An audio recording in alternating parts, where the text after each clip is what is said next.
2.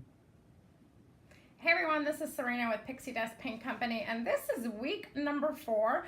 I thank you all for sticking with me through the month of April. I've had a lot of fun filming these short tutorials for you guys. The last tutorial we're going to be doing today is all about wax. We're going to be dark waxing our piece that we've been working on over the last 3 weeks. One of the things I love about wax is the versatility with it. A lot of times people think that wax is just for finishing a piece or sealing a piece, when actually wax can be used in many different ways. It can be used as an accent. It can be used a lot like this door back here has got dark wax on it. Dark wax can be used to bring out texture in a piece, to give it depth. It's always not just for sealing. I'm a big fan of waxing, and that's furniture. But anyways, with waxing, you can get durable, nice, soft finishes when using it as a sealer. So I'm going to show you some of those tonight. We have an amazing product here at Pixie Dust, which is our hemp paste wax. It's a 100% vegan product, and it is also an organic product, which means it doesn't have any drying agents in it or no harsh chemicals. It's literally food grade, although I wouldn't eat it. But it's a fantastic product with a lot of versatility to it. A lot of people are always thrown off by the color of it. It is kind of green, just like hemp. And it varies in various shades of green depending on what our inventory is, because it is an organic product. It can be anything from a light green to a dark green. It will not color. It is not a colorant. It is not a dye, so therefore the color does not stay around.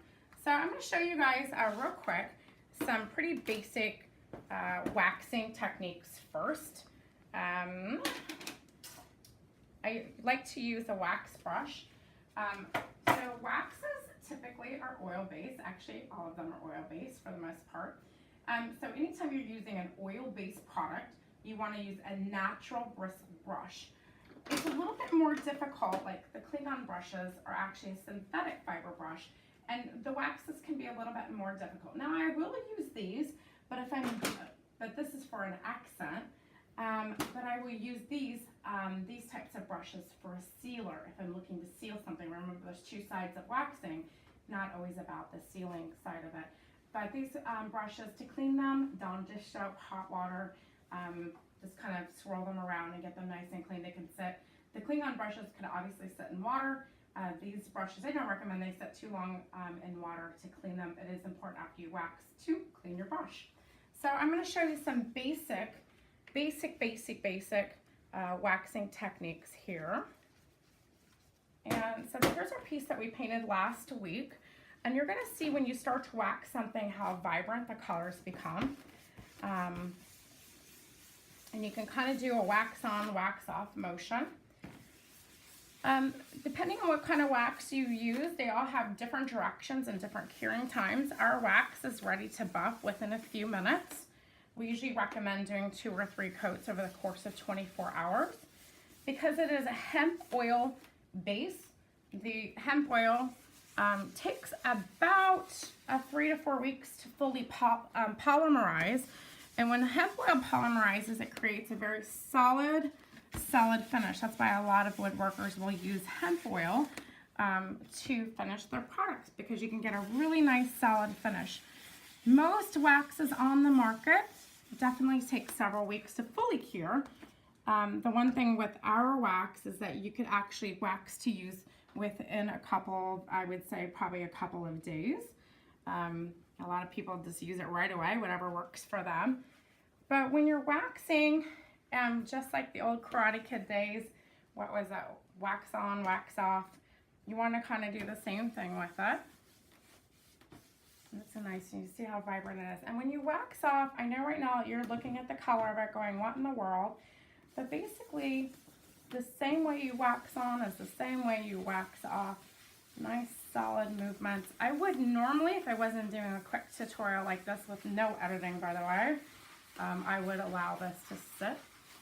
Now you'll notice anytime you wax a piece and when you wax it off, that you will actually get a little bit, I didn't get too much on it because this has been sitting for a week, but you can get a little bit of the paint off with that, a little bit of the colorant.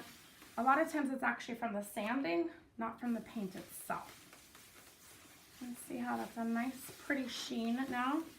You'll notice in a couple of days too that you may have anytime you wax any surface, no matter what kind of wax you're using, You can actually have kind of an oily finish a couple of days later. That's not a bad sign at all. Just take it and buff it out.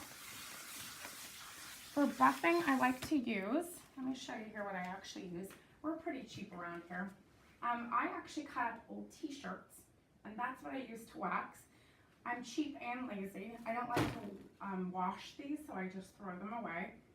They're old yucky shirts that we're gonna get thrown away anyways, and I just cut them in small pieces, and then when I'm done with them, I just toss them because I don't really want to worry about washing a bunch of waxed rags.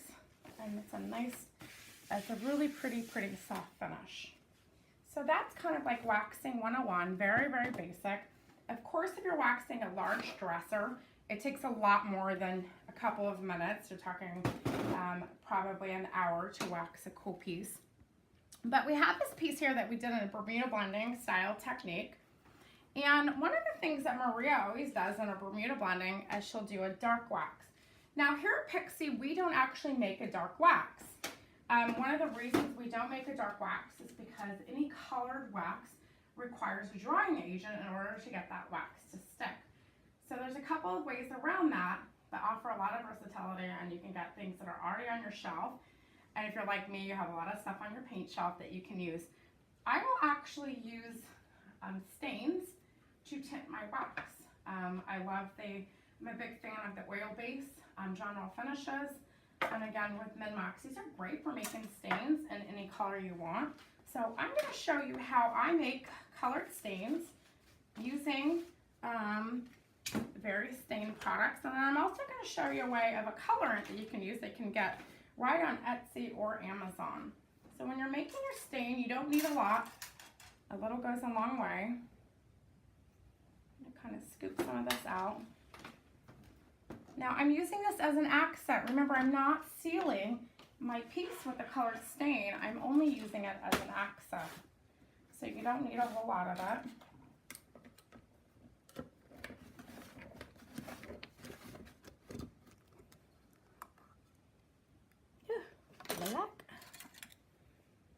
And look, you just need, like, literally, you see, teeny tiny bit, just like that. And you get a nice colored wax. See that? You can come over here, and that's obviously a black. You can get something a little bit more. I'll just use a little bit here. The Min-Max is definitely much thinner. It's not a gel like the General Finishes is. You can see here, you can mix that in just like that. So this is just a way to take what you already have at home and use it. Now, here's my disclaimer. If you're going to try to take regular wax and a different brand, please know what's in it. You do not want to be mixing chemicals together that are not meant to be mixed together, okay? So you want to try to take, I'm actually going to use this brush. So you definitely want to use caution with that. Please do not go and mix an oil-based stain with a wax that already has a drying agent in it. So I'm just warning you. Because I want a dark stain, the black is too black and the brown is too thin, so we're just going to kind of, so you can see here that there's a lot of dark stain on this to bring out the texture in it. Remember, it's for you know, something to draw out, you know, to accent it, to not seal it. All right, so I'm going to go ahead and get started over here. And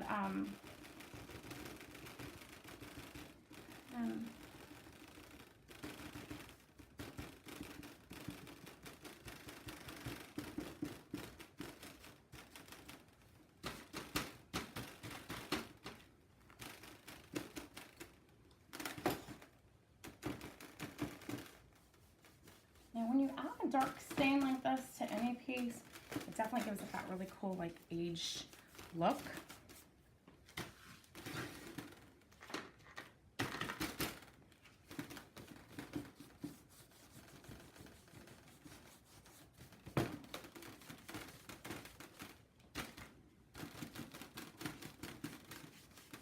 Now, I'm not, when I'm working with dark stains, dark waxes, I don't let them sit a long time because it can affect the colors that you're working with.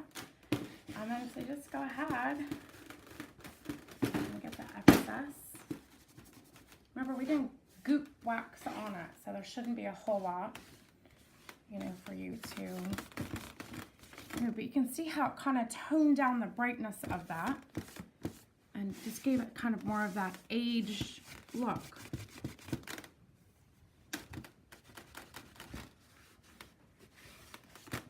Now, I like using waxes for something like this over a glaze.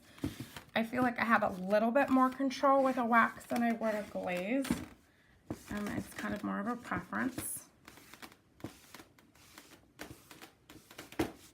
And also too, I like typically doing a technique like this on a bigger piece, like a door or a dresser, buffet, and whatnot.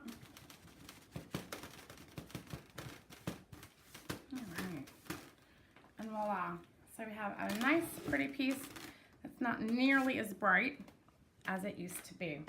Now, there's a couple of different ways you can make colored waxes that are a lot of fun.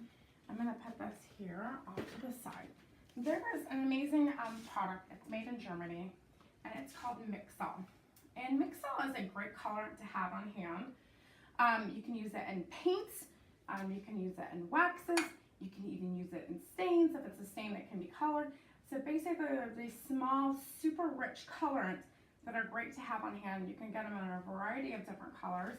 And if you know your color wheel, you can pretty much make any color that you want to. Now, generally, now I know not everybody has these laying around their house like I do, but generally this is how I make my colored waxes. Everyone has stain laying around, so obviously you take a little bit of the Pixie Dust hemp paste, add a little bit of stain to that, you're good to go. But this would be a great investment for anybody who paints a lot and wants to make custom colors. A little bit goes a long way. So we're gonna, I'm gonna show you how it works. And it's kind of the same way as the, take a little bit of the wax. Remember, you're using it as an accent, so you don't need a lot. A little goes a long way. And let's use this one here. Just put, you know, just like a drop or two in it. That's all you need. Let's see that there. And then you have a nice colored stain ready to go. You can get super fun colors too. Like that. And then you don't have any VOCs or no harsh chemicals or none of that. You can do, let's do something fun here, a little purple. Maybe. Hello. There it goes. That's kind of. You see, look, you can get a fun little purple wax here. Oh, that's fun. I love that. So you can see how you could use something fun like this. Let me just show you guys up here. I don't know if you can see well with the light. So a really cool purple wax. So basically, the options with this are completely endless. And it's a great way to take something you already have laying around your house, or, you know, pick up some Pixie Dust hemp paste finishing wax. And you can have a ton of different options between stains and colorants like Mixel, and just think outside the box when you're creating. It's not hard to do. It's super easy. It makes a huge impact, and it's just a little something extra to set the piece off from the standard white or the standard gray or the blue that everybody uses. So with that, I hope you guys enjoyed our last tutorial. We will have a giveaway this week as well. So the instructions for that will be up in the comments. I hope you guys enjoy, and I will see you soon. Take care. Bye, y'all.